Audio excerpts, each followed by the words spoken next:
दोस्तों नमस्कार। मैं ज्योतिषाचार्य ईडी शास्त्री और आपके अपने YouTube चैनल नक्षत्र राष्ट्र वर्ल्ड में मैं आप सभी का सादर अभिवादन करता हूं। दोस्तों सितंबर 2026 से आने वाला महीना, अगला महीना कन्या राशि वालों के लिए कैसा रहेगा? सिर्फ कैसा रहेगा नहीं, नवग्रहों का फलाफल किस प्रकार देखने को मिलेगा, नवग्रहों की स्थिति किस प्रकार होगी, नवग्रह किस प्रकार शुभ फल देने में सक्षम होंगे, आज हम इस वीडियो के माध्यम से जानने वाले हैं। दोस्तों यह महीना आपके स्वास्थ्य के लिए कैसा रहेगा, आपकी शिक्षा के लिए कैसा रहेगा, आपके प्रेम प्यार के लिए, प्रणय संबंधों के लिए कैसा रहेगा, आपके दांपत्य जीवन के लिए, वैवाहिक सुख के लिए कैसा रहेगा, और हमारे जीवन के सबसे महत्वपूर्ण विषय भाग्य, करियर और बिजनेस को लेकर सितंबर 2026 कैसा रहेगा। दोस्तों वैसे तो ये ज्योतिष का कार्यक्रम, ये जो राशिफल है आपकी जन्म की राशि चंद्र राशि पर आधारित है, यानी गोचर पर आधारित है। लेकिन अगर आपके पास अपनी जन्म कुंडली है, आपको अपना लग्न पता है, तो इस राशिफल को आप अपनी लग्न राशि के अनुसार भी देख सकते हैं। और अगर आप अपनी जन्म कुंडली मुझसे दिखाना चाहते हैं, जन्म कुंडली का विश्लेषण करवाना चाहते हैं, मेरे साथ चर्चा करना चाहते हैं, तो सिर्फ वीडियो और चैनल के डिस्क्रिप्शन में मेरे कॉन्टैक्ट नंबर हैं, आप मेरा संपर्क कर सकते हैं। तो शुरुआती दिनों में सितंबर 2026 में आपके लिए ग्रह गोचर की स्थिति ठीक इस प्रकार रहेगी। आपकी राशि के स्वामी बुध 6 सितंबर तक आपके द्वादश भाव में रहेंगे। 6 सितंबर के बाद वो अपना राशि परिवर्तन करेंगे और आपके लग्न भाव में, पहले भाव में, अपनी स्वराशि व अपनी उच्च राशि कन्या राशि में विराजमान होंगे। वहीं सूर्य 17 सितंबर तक आपके द्वादश भाव में रहेंगे, अपनी स्वराशि सिंह राशि में। 17 सितंबर के बाद सूर्य भी अपना राशि परिवर्तन करेंगे और आपके लग्न भाव में, आपके पहले भाव में विराजमान होंगे। केतु आपके द्वादश भाव में विराजमान रहेंगे। वहीं शुक्र 2 सितंबर को राशि परिवर्तन करके आपके धन, कुटुंब और वाणी के भाव यानी द्वितीय भाव में अपनी स्वराशि तुला राशि में विराजमान होंगे। राहु आपके छठे भाव में शनिदेव की मूल त्रिकोण राशि व अपनी पसंदीदा राशि कुंभ राशि में विराजमान रहेंगे। वही शनिदेव कारक बनकर, पंचमेश बनकर के आपके सप्तम भाव में देवगुरु बृहस्पति की मीन राशि में विराजमान रहेंगे। मंगल आपके दशम भाव में बुध की राशि मिथुन राशि में विराजमान रहेंगे। वही बृहस्पति अपनी उच्च राशि कर्क राशि में आपके एकादश भाव में विराजमान रहेंगे। तो यह रहेगी ग्रह गोचर की स्थिति सितंबर 2026 में कन्या राशि वालों के लिए। दोस्तों बात कर लेते हैं आपके स्वास्थ्य की। तो स्वास्थ्य का जो भाव बनता है वो बनता है पहला भाव, जिसे हम कहते हैं लग्न भाव। तो लग्नेश बनते हैं यहां पर बुध, और बुध 6 सितंबर तक आपके द्वादश भाव में विराजमान रहेंगे। तो लग्नेश का 12वें भाव में जाना स्वास्थ्य के लिए स्थिति अच्छी नहीं है। आपके व्यक्तित्व के लिए, आपके आचरण के लिए, आपके चरित्र के लिए यह स्थिति 6 सितंबर तक अच्छी नहीं है, तो इसका विशेष ध्यान रखिएगा। बुध वाणी के कारक माने जाते हैं। यहां पर जब लग्नेश द्वादश भाव में जाते हैं, वाणी दोष भी बनता है। यहां पर संबंध बिगड़ते हैं तो अपनी भाषा से बिगड़ते हैं। हम अपनी भाषा की मर्यादाओं में बंद करके अगर रहते हैं तो ठीक है, नहीं तो फिर संबंध बिगड़ते हैं लोगों के साथ। तो यहां पर ऐसी स्थिति 6 सितंबर तक देखने को मिल सकती है। और द्वादश भाव जो होता है वो अन्यत्व परत्व का भाव माना जाता है। द्वादश भाव सहन सुख का प्रतिनिधित्व करता है, यानी पति पत्नी के बीच जो सेक्सुअल रिलेशन होते हैं उस भाव को यह द्वादश भाव ही दिखाता है। दूसरा, द्वादश भाव अनिद्रा का माना जाता है। द्वादश भाव अकेलेपन का माना जाता है। तो यहां पर अकेलेपन की समस्या भी होगी, अपने परिवार से दूर रहना पड़ भी सकता है। माइग्रेन की समस्याएं हो सकती हैं, मानसिक चिंता बन सकती है, अनिद्रा की समस्याएं बन सकती हैं। और यह समस्या सिर्फ रहेगी आपके 6 सितंबर तक।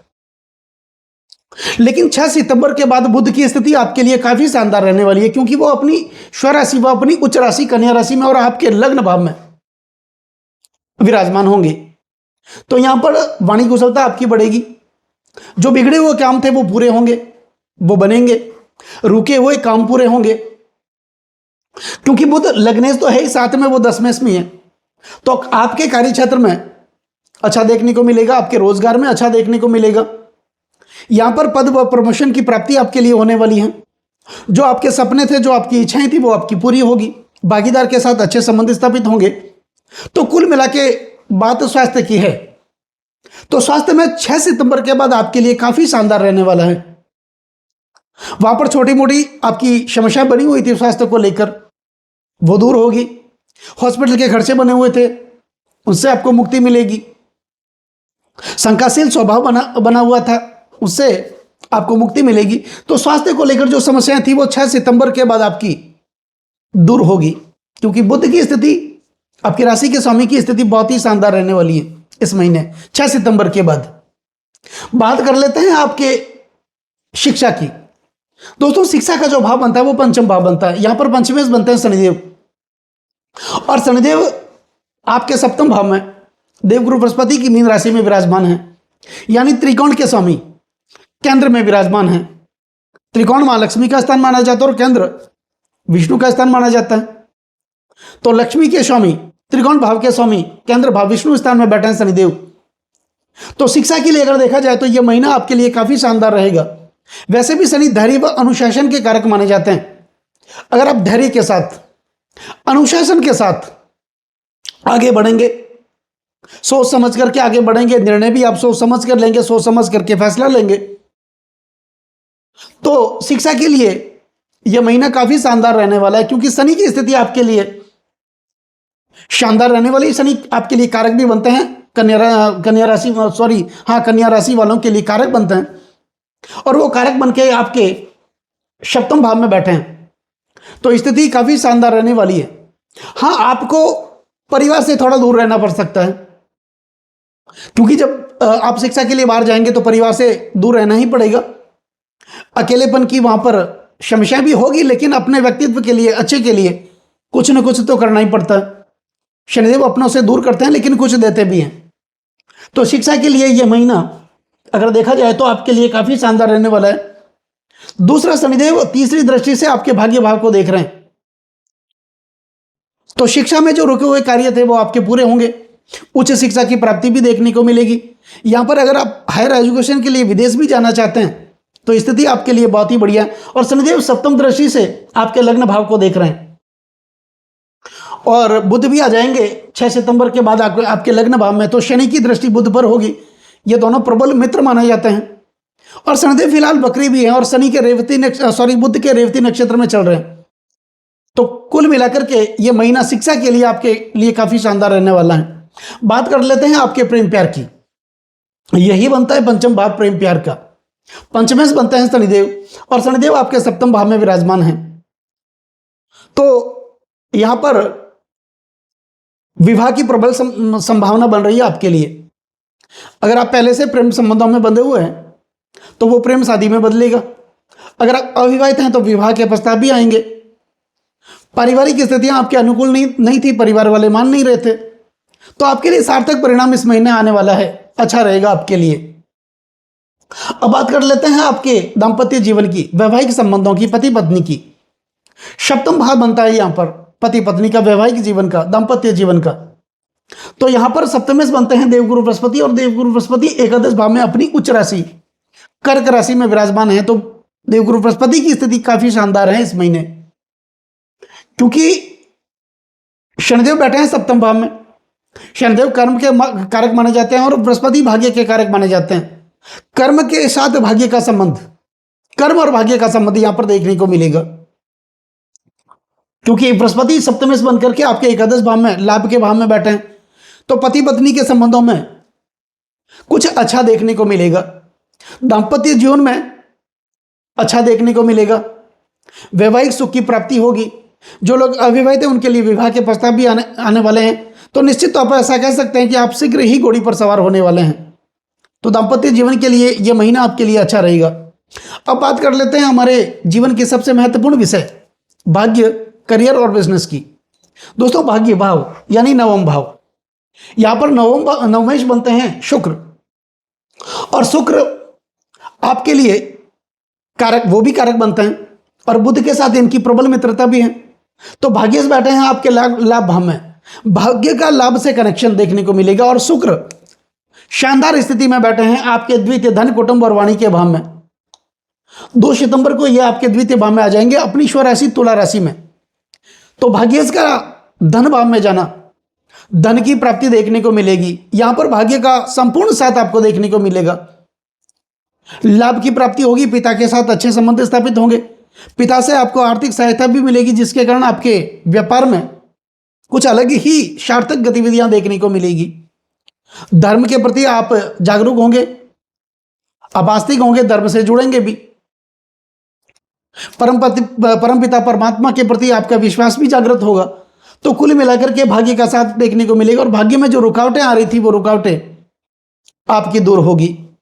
शुक्र बैठे हैं आपके धन कुटुंब और परिवार में, तो कर्जों से आपको मुक्ति मिलेगी, खर्चों से आपको मुक्ति मिलेगी, पारिवारिक सुखों की प्राप्ति होगी, और वाणी कुशलता भी बढ़ेगी। बात कर लेते हैं आपके कार्य क्षेत्र की। दसम भाव बनता है कार्य क्षेत्र का, और दशमेश बनते हैं बुध। बुध 7 सितंबर को आपके लग्न भाव में अपनी स्वराशि व अपनी उच्च राशि कन्या राशि में आ जाएंगे। तो दशमेश का लग्न भाव में आना, अपनी स्वराशि में आना, अपनी उच्च राशि में आना, और दशमेश बुध तो यहां रहेंगे, लेकिन मंगल रहेंगे आपके दशम भाव में। तो यहां पर भी आपके सपने पूरे होंगे, आपकी इच्छाएं पूरी होगी। दशम भाव कार्यक्षेत्र का भाव माना जाता है, पद प्रमोशन का भाव माना जाता है। तो यहां पर कोई ना कोई बड़ी पदोन्नति आपको मिलने वाली है, कोई ना कोई बड़ी जिम्मेदारी आपको मिलने वाली है, और उस जिम्मेदारी का तय समय पर निर्वाह करते हुए आप आगे बढ़ेंगे, जिसके कारण आपके जीवन में मान सम्मान व पद प्रतिष्ठा की प्राप्ति होगी। और 18 सितंबर को मंगल आपके दशम भाव से निकल करके आपके एकादश भाव में देवगुरु बृहस्पति के साथ में विराजमान होंगे अपनी नीच राशि कर्क राशि में। लेकिन मंगल नीच राशि में तो वो जाएंगे, लेकिन बृहस्पति वहां पर अपनी उच्च राशि में पहले से ही बैठे हैं, यहां पर नीच भंग राशियों का निर्माण करने वाले हैं, तो वहां पर भी लाभ की प्राप्ति देखने को मिलेगी। तो यह भी स्थिति मंगल की इस महीने आपके लिए अच्छी रहने वाली है। बात करते हैं आपके लाभ भाव की, आपके व्यापार की, आपके बिजनेस की। तो व्यापार का भाव एकादश भाव, यहां पर चंद्रमा बनता है, और चंद्रमा 1.25 दिन में ही अपनी राशि बदल देते हैं, और वहां पर बैठे हैं देवगुरु बृहस्पति अपनी उच्च राशि में। तो आर्थिक लाभ की संभावना यहां पर प्रबल बन रही है आपके लिए। आपके सपने और आपकी इच्छाएं भी पूरी होगी।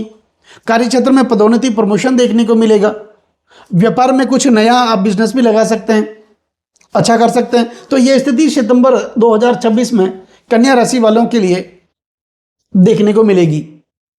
अब बात कर लेते हैं आपके काम की बात। तो यहां पर उपाय क्या करना है? उपाय में बुध का उपाय करें।